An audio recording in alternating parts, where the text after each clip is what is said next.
Welcome to Fundraising is Funny.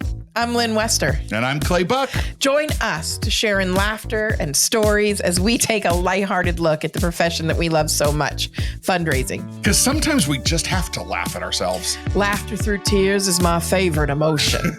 Take a moment, take a listen. Hey, this could even be called self-care. Bring your favorite beverage and a yummy snack. In reality, we're here to deliver on our promise. We're going to make you laugh or cringe. And if you learn something too, bonus. See, we're serious fundraisers. We believe in this work, but we also know we do some really ridiculous things all in the name of raising a dollar.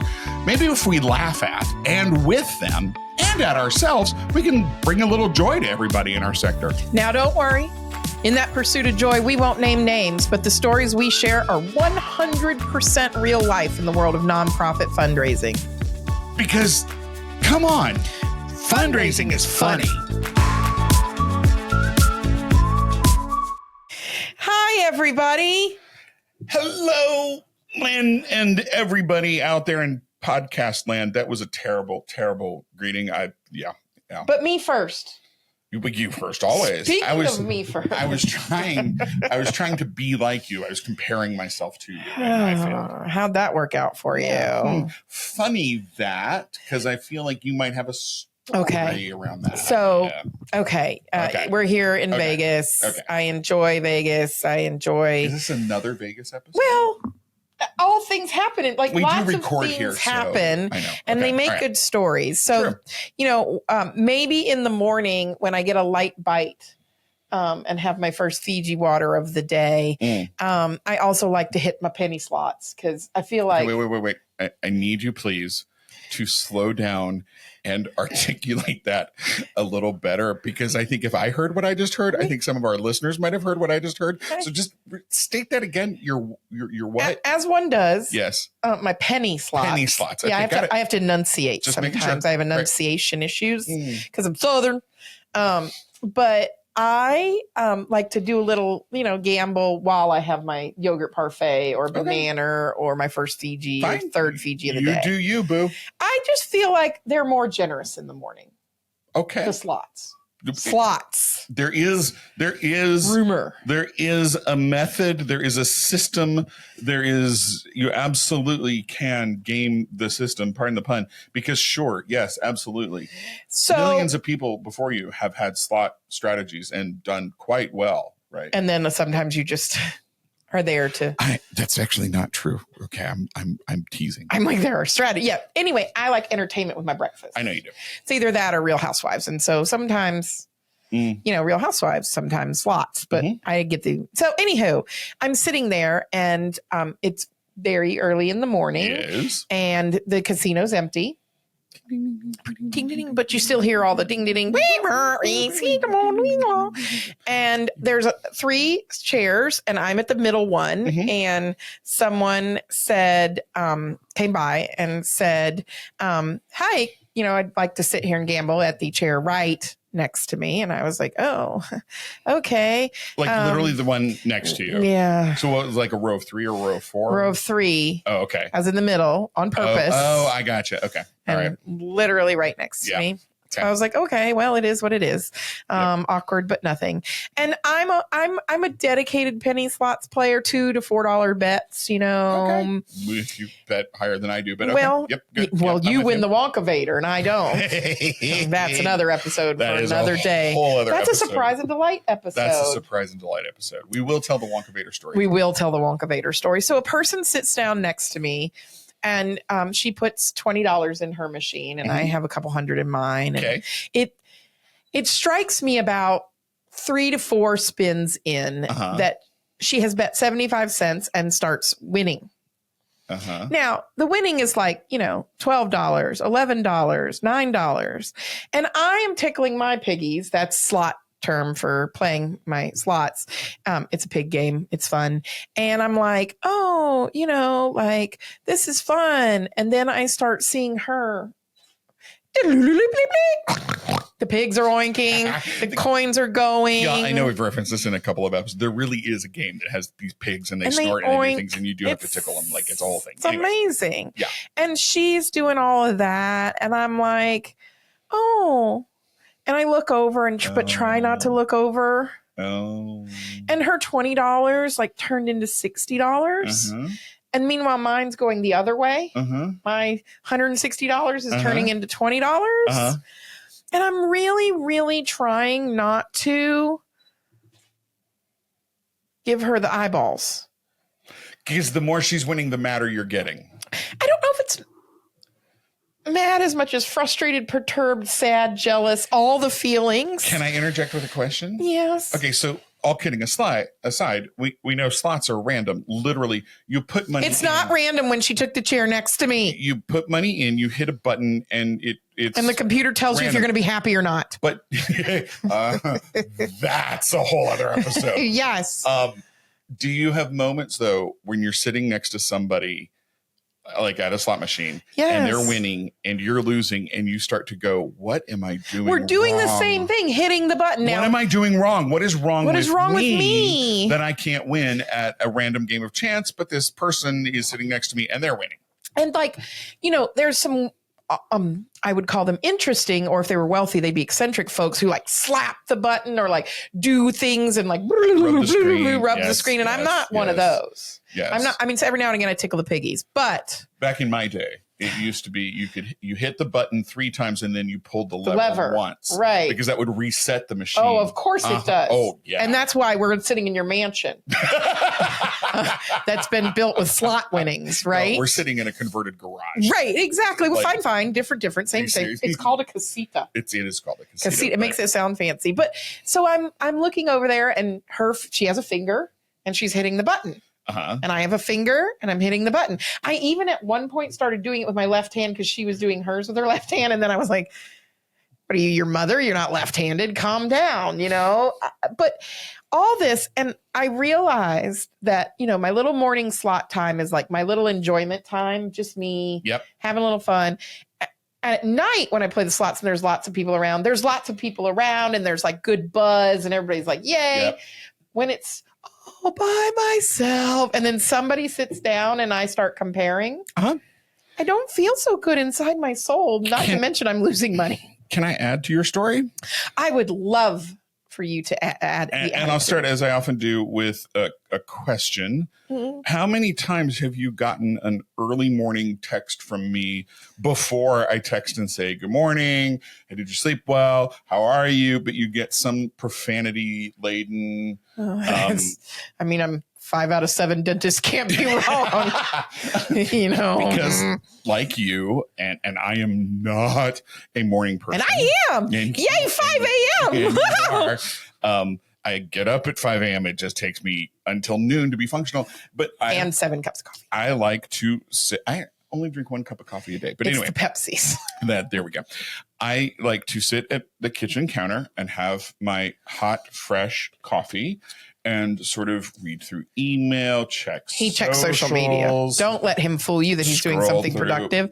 It's like an old person with a newspaper. Let's see what's wrong with the world today, Norma. No, it really is. I mean, it really is. And I do read the news some, and I go to LinkedIn and there is pit of despair. Not a morning that I think that I don't text you or others that I know dearly with something that I have seen online that is something that I'm not doing that somebody else is, and they're getting all kinds of recognition or whatever. Or $16 on a 75-cent spin. Right. That is ridiculous. I'm betting $4.50 and I just got $12. The math is not mathing.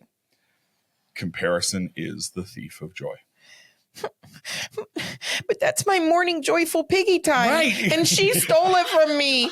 Okay. Side note, we need in the swag store. Yeah. That's my morning joyful piggy time. And she didn't even tickle her piggies. She didn't even get excited. She just sat there and took $60. And then you know what she did? She cashed out and left.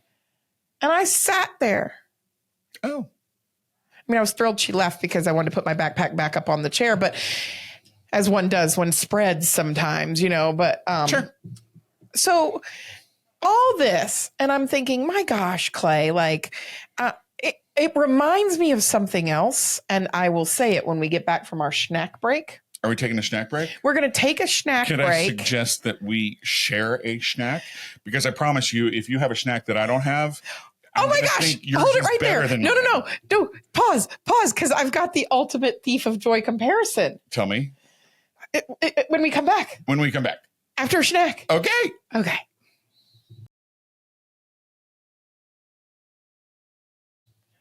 So buttons. He's really punny, you guys, and he's. Didn't your mom ever do that? You start a sentence with so. No, mine is hay, and my dad goes, hay is for horses, but grass is cheaper. Yep. No, it wasn't my mom. Who was it? Somebody in the family. And then I go, what? And my dad goes, what? Chicken butt. Yeah. That's another one. Chicken thigh. Anyway. Oh my! I'm gonna say that back to him next time I see him. You know why? Yeah. Chicken thigh. A lot of chicken talk. Which if he. No, do you have one for chicken breast? No, I don't, but that's also another episode. Chicken tenderloin. No, the whole series is, hold on, we're so digressing. It's what, chicken butt, why, chicken thigh, who, chicken poo. My God, I did not know this. And now this is my niece's favorite thing. You have added to my life so much. I thought there was just, see you later, alligator. After a while, crocodile. But no, if you began a sentence in my family with what? So, the response you get would be so buttons on your underwear.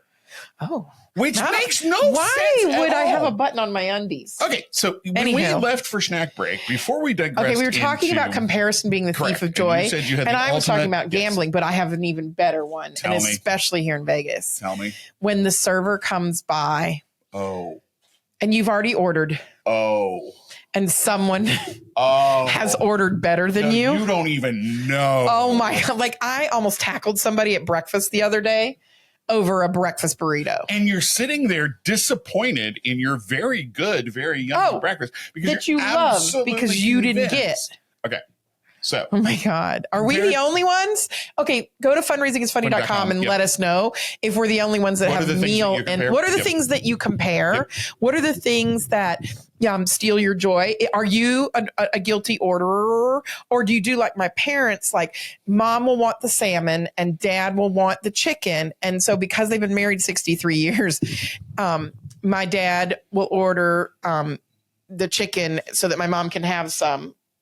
Oh, she's torn, between the chicken and the salmon. So even if he didn't want the chicken, he orders the chicken to make her happy so she can have a little bit of both.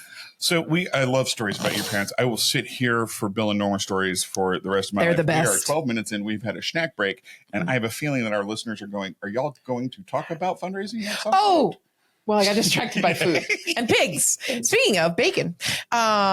So here's the thing, Clay. So, we hear a lot. Well, and we put out there good examples of fundraising. Yeah. We have DRG Heroes and everything like that. And sometimes people say, well, I don't like that because it makes me feel bad for what I put out. And I'm like, we're trying to shine a beacon on the 75-cent slot so you know where to sit. Mm-hmm. It doesn't mean that if you don't sit there, you're a loser. It doesn't mean that what you're currently doing isn't good. It's like, how do I incrementally aspire to do that, right? Like that's what, to me, it's motivating. I'm like, I want to bet little and win big. The flip side though is when you compare yourself to what somebody else is doing and you try to do that same thing and get the same result that they're getting, but you're not them. Yeah, you're not them. So in higher ed, because those are the folks I work with a lot, right. Everybody's like, well, look what Stanford's doing. And I'm like, yes, but they're Stanford. Right. That's not fair. Or like when I was first started my career, I worked at Rollins College, which is an amazing small liberal arts school in Florida. It's like a country club with classes. It's amazing. Mm-hmm. The water skiing team. Yeah, really good there. I know. Who knew? And we had a trustee and I loved him. But he would bring me Brown's donor relations work. Oh, God, the well-meaning, well-intentioned. Loved him. Now, I didn't even have a color printer. And he was bringing me these really fancy. I mean, like, it would be like Clay and I are sitting at McDonald's and somebody walks by with one of those tomahawk fillets dripping in butter. Okay, that's not accessible to me because I have a McDonald's budget and McDonald's resources. But I can look at that and say, maybe I put butter on my McDonald's burger and it'll taste better. This organization that is in the same niche that we are, that is in the same focus that we are, that is in the same, same arena, they don't have the same resources. They're in a different region than we are, and they're raising this amount of money. Oh yeah. And we talk to them, and we talk to their consultants and their vendors, and they're doing this, and this. Well, yeah. The reason they are raising that kind of money is because they are doing that, and that. Oh my goodness. Oh my goodness. Does your budget support that? More importantly, can you? Does it fit for you? Or does your leadership? Right. Does it fit for you, your culture, your values, and who you are, both as an individual, as a team of fundraising professionals, as an organization? There's so many factors that go into. But here's what I hear. I want to see samples. They love seeing samples from places. Yeah. And so here's where conferences, I think, can both do well and be a little ouchy point sometimes. Yeah. And something I know you and I both work really hard at. So when I speak at a conference, I work really hard at being vulnerable and saying, here's all the things that didn't go right. Sure. Here's all of my failures. Here's the honest truth about working. Sure. This organization, that organization. Because when I first started in donor relations, I went to a conference and these people presented this new project, new program they had. And they didn't have any problems and the data worked out smoothly and all the donors loved it and nobody complained. But what I realized is they just left out all that stuff. It's a pretty picture, right? So in comparison to gambling, what I didn't see is how many thousands of dollars she lost last night betting $75 at a time. 75 cents at a time. Sorry. I didn't see the losses. I didn't see the tears in her eyes. I really wanted to see the tears in her eyes. And I get it. It wasn't a big thing, but the comparison, right? The comparison of, Clay, you're my boss and I work for you at a nonprofit. And when I come to you and say, hey, I have this new idea, see at a conference, you go, well, I didn't come up with it, so we're not doing it. Which has never been said in nonprofit, versus I have a different boss who, when I bring home something from a conference, says, I don't know, let's take a risk and try it. Right. So comparison is the thief of joy because we're not all in the same scenario. However, we can flip it and reverse it. And if you know where that came from, strike that, reverse it. Yep. Oh, well, strike that, reverse it. And then there's also flip it and reverse it. Yep. So strike that and reverse it is the schnozberries taste like schnozberries and flip it and reverse it. You'll understand. Anyway, it's the rap music that I like. Anywho, so Clay, how do we strike that, reverse it, so that people can understand that comparison is the thief of joy unless we have realistic how do we flip this into something positive, not just me whining about my breakfast piggies? Bacon. My first response to that is, and I'm digressing a little bit before I get to, of course, the punchline. Detour, perhaps. Because I want to fully acknowledge that not everybody has the same interest or level of attention or care, right? It's just not part of who they are. I am a nerd. I know that. Well, I'm a fundraising nerd. Well, and I just enjoy it's more of a hobby than it is it's a vocation. It's a passion. I enjoy reading and researching and digging into what's going on. And I enjoy the shop talk of the profession itself. So much. So I acknowledge that it's a little more. Anyway, my point is, no. And I think this is both personal and professional. Know the realities, right? Know the realities of what's happening in the world, what is happening in the industry, what is happening in the sector, and use that to invest in and be and double down on gambling reference. Oh, double down. The best you can be. Yes. As an individual. And how do I as an organization. And how do I incrementally improve myself? The only competition that you have is who you were yesterday. Yeah.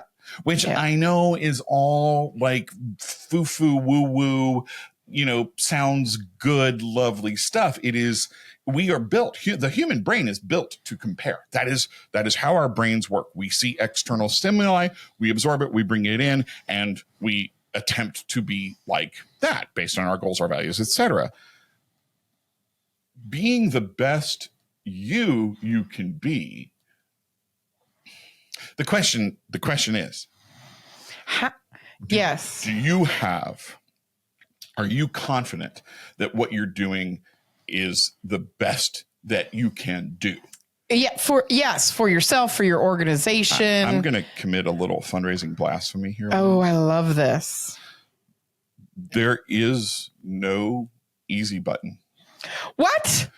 There is no magic trick or thing that you're not doing or technology or whatever. There isn't. You mean AI isn't just going to fix everything? Or, the brand new CRM isn't, or that better communications platform. It all gets down to, how are you doing? What can you do? What can you do well? What can I do? What does your budget, your resources, your values, and your organizational systems support? And are you doing that as absolutely best as you can? Well, and should I, and I agree, yes, I should have focused my time on my own enjoyment. I have so much fun with my piggies. I have so much fun, lazily slopping through my yogurt parfait. Right. And I allowed someone else to take that there you go. from me. And that was a decision I made, not do you know what I mean? Like, I chose to look at others. Do you know what I mean? I chose that. I'm not disagreeing with you. I'm not. I have learned over the last few years that, happiness is a choice. Trust me, every person that lives with clinical depression wishes beyond anything that they could wake up and choose to be happy. Oh, right. And it's like kind of like those of us who are anxious, right, who live with an anxiety disorder. When people say to us, calm down, it's always fun. Oh, go. Yeah, I can't. I literally. You need to stop stressing. You need to get out of my way. Exactly. No, exactly. Happiness is a choice. I don't buy it. There's plenty of clinical background to support my researched and informed opinion on that statement. Yeah. And organizationally speaking and fundraising speaking, this is why I say having knowledge of what's working, what isn't working, and being secure in that knowledge, number one, and being secure in you really knowing your own capabilities and your own. And I know we're all over the map on this one. No, but it's a good one. I mean, it's like how we talk, right? Well, it is. It totally is. Because I don't think we can have this comparison as the Thief of Joy conversation without having the imposter syndrome. Absolutely. Because imposter syndrome think about it this way, right? Yeah. All right. So I have imposter syndrome. So I think I'm not an expert. I think that people are judging me. I think that, right? Which means that I'm admitting that the brain is telling false stories because other people are telling me, hey, yes, you're doing good. Yes. I as a fundraiser, I'm getting contributions. I'm hitting my goals kind of, or getting close to hitting my goals. Little does he know how fabulous he is. Right. Exactly. So I'm the one sitting here. My brain is telling me that I'm an imposter, which is fully admitting that, brains are flawed. And yet I'm seeing, so like the whole imposter syndrome thing is a myth we tell ourselves because I don't trust my own judgment. So why would I trust my own judgment to judge that others are better? Right? My judgment. Right. Do you know what I mean? It's kind of like when my therapist says to me, you're shooting all over the place. Yep. Don't be a should head. Don't be. Oh, there's plenty of those on the internet. Right. Right. So I really think that we should, it's an option for us to think about that more in a different way. And we want all of you to think about yourselves with kindness and compassion and, just know how much we care. So what do you do to compare yourself that steals joy? What do you do that really you can relate to, whether it's restaurant ordering, gambling, exercise? Let's not even start there. Do you know what I mean? So, but in your work and in your fundraising too, who are the organizations that you're comparing yourselves to, going, yes, like that? Yes. Right? Because I practical tips. I often find too that sometimes just writing this stuff down, this is the whole list of things that I'm comparing myself to, and you see it in black and white and kind of go, wow. I want to wrap up sure, absolutely, with this, what I was trying to say earlier and not doing well, and we'll include a link in the show notes for this, right? This is Adam Grant on he's Twitter. Amazing. Imposter syndrome is a paradox. Others believe in you. You don't believe in yourself. Yet you believe yourself instead of them. Yes. If you doubt yourself, shouldn't you also doubt your judgment of yourself? When multiple people believe in you, it might be time to believe them. And I believe in Clay. So love you, mean it. Love all of you guys. You are enough. You're doing wonderful. You're doing a great job. Wonderful work. Keep doing it. Yeah. Don't try. Try not to compare. I sort of say, don't let them steal your joy. Try not to lose that joy. And if you need some joy or some silly laughter, come over here. Reach out to us. Yep. Yes. We got you. We got you. And you know what? We'll virtually sit next to a slot machine with you and, have a parfait or whatever that may be. Take care, everybody. Take care of you. We'll see you next time. We'll see you soon.